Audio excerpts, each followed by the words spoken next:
श्री गणेशाय नमः। माघ मास महात्म व्रत कथा 23वां अध्याय। जब भगवान श्री विष्णु देवदत्त जी को वरदान देकर अंतर ध्यान हुए, तब देवदत्त भी उनके सुंदर स्वरूप को अपने हृदय में बसाकर उनके ध्यान में लीन हो गए। तब महाराज दिलीप गुरु वशिष्ठ जी से कहने लगे, हे महर्षि, जैसे मनुष्य गंगा जी में स्नान करके सभी पापों से मुक्त होकर पवित्र हो जाता है, वैसे ही भगवान की सुंदर कथा को सुनकर मैं भी पवित्र हो गया हूँ। अब कृपा करके बतलाइए कि देवदत्त ने कौन सा स्तोत्र पढ़ा था, जिसके पढ़ने से भगवान उस पर अत्यंत प्रसन्न हुए और उसे वरदान दिया। कृपा करके वह स्तोत्र मुझे भी बतलाइए। गुरु वशिष्ठ जी कहने लगे, हे राजन, मैं तुम्हें वह गुप्त स्तोत्र बता रहा हूँ।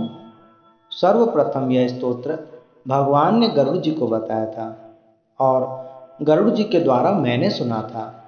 यह स्तोत्र महापवित्र और सभी पापों का नाश करने वाला है।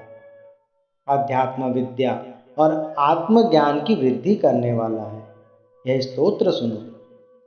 ओम नमो भगवते वासुदेवाय। ओम नमो विश्वाय चक्रिणे। ओम नमो भक्तप्रियाय कृष्णाय। ओम नमो जगन्नाथाय सारंगिणे। यस्य स्मरणमात्रेण जन्म संसार बंधना विमुच्यते। नमस्तमे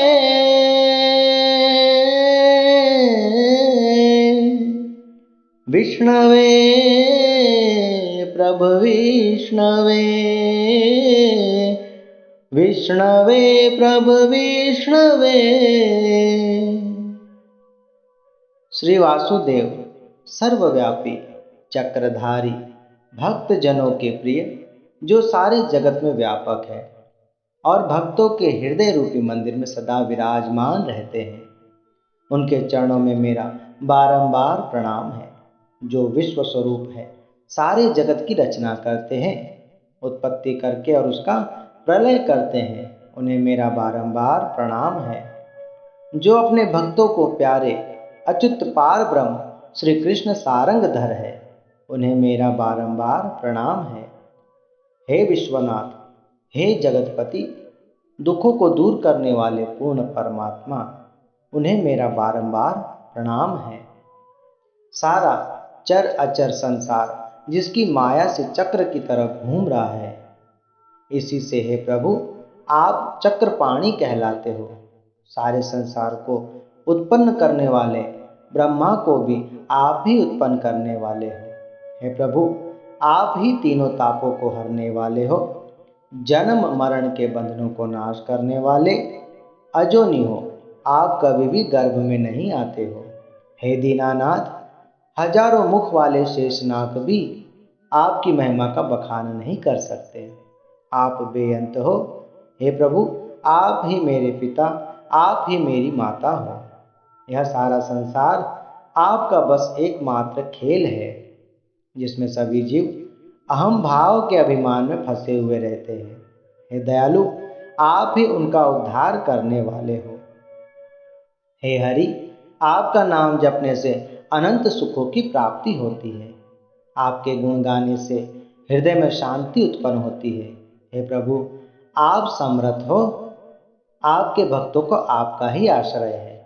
मनुष्य को माया तथा मोह रूपी वायु से सदा भभकने वाली ज्वाला आपके चरण कमलों की छाया प्राप्त हो जाने से नहीं जलाती है। आपके स्मरण करने मात्र से ही मोह, अज्ञान, रोग, दुख दूर हो जाते हैं। उस अनंत रूप को मैं प्रणाम करता हूँ, जिसके मिल जाने पर कुछ और प्राप्त करने की इच्छा नहीं रहती है। आकाश आदि पंच महाभूत, मन, बुद्धि, इंद्रिया सब कुछ आप ही हो। आपसे अलग और कुछ भी नहीं है। आप ही सब प्राणियों को उत्पन्न करने वाले और मुझे शरण देने वाले हो। आप ही अग्नि, रवि, इंद्र, होम, मंत्र, क्रिया तथा फल सब आप ही हो। कर्म देने वाले वैकुंठ में आपके सिवा और कोई नहीं है। मैं आपकी शरण में हूँ। सब प्राणियों के हेतु तथा उनको शरण देने वाले आप ही हो। जैसे युवा पुरुष की युवती में और युवती की युवा में प्रीति होती है, वैसे ही मेरी प्रीति आप में हो। जो पापी हो यदि आपको प्रणाम करता है, उसको यमदूत कभी नहीं देखते हैं।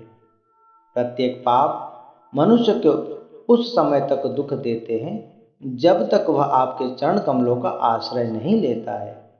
जिन्होंने आत्मस्वरूप सुख भोगा है, जिन्होंने ध्यान रूप सुख भोगा है और जिन्होंने ध्यान रूप से मृत्यु को वश में कर लिया है, ऐसे ऋषि मुनियों से सेवित भगवान को मैं प्रणाम करता हूँ। जो जन्म मरण आदि व्याधि से परे हैं, काम क्रोध लोभ मोह अहंकार आदि सभी दोष जिनके अधीन हैं, उन वासुदेव भगवान को मैं प्रणाम करता हूँ।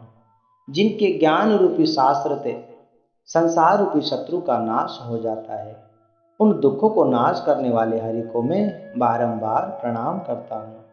इसलिए हे प्रभु, आपको मेरे लिए जो उचित लगे आप मेरे लिए वह करिए।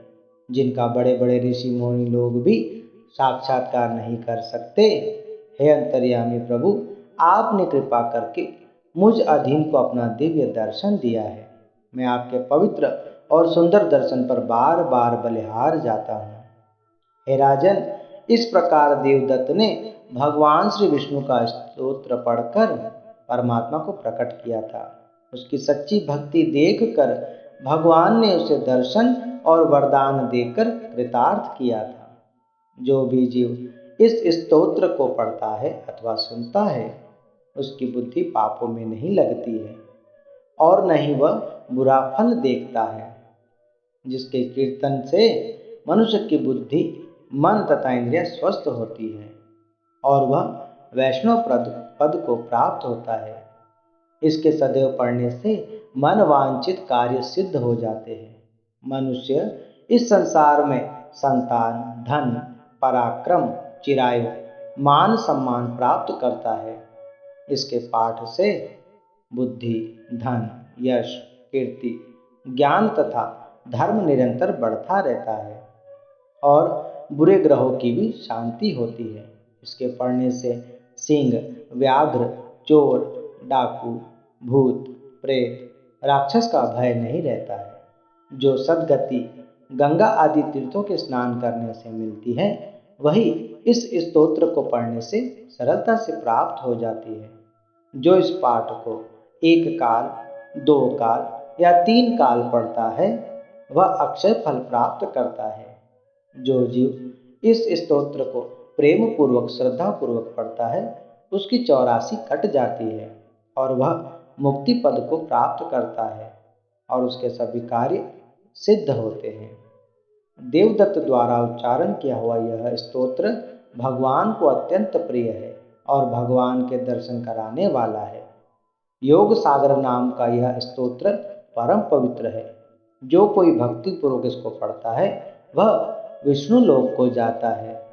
पद्म पुराण माघ मास महात्म बाबत 23वां अध्याय समाप्त।